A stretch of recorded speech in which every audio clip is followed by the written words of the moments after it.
রিয়ালের সফেদ জার্সিতে শুরুটা হতাশার ছিল। কেউ কেউ তো তাকে ব্যাড সাইনিং বলে ঘোষণা করে দিয়েছিল।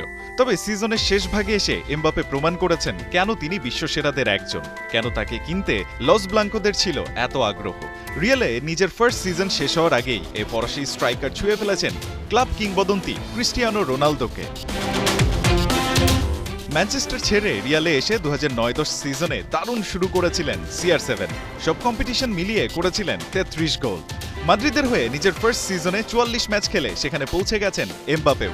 সামনের ম্যাচগুলোতে রোনালদোকে ছাড়িয়ে যাওয়ার সুযোগ তো থাকছেই।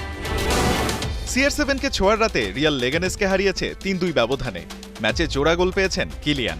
এ জয়ে পয়েন্টের দিক থেকে বার্সাকে ছুঁয়ে ফেলেছে রিয়াল মাদ্রিদ। রোনালদোকে আইডলাইজ করা এমবাপে তার আইকনের রেকর্ড ছোঁয়ার পর দারুণ উচ্ছ্বসিত। জানিয়েছেন এটা তার কাছে বিশেষ কিছু।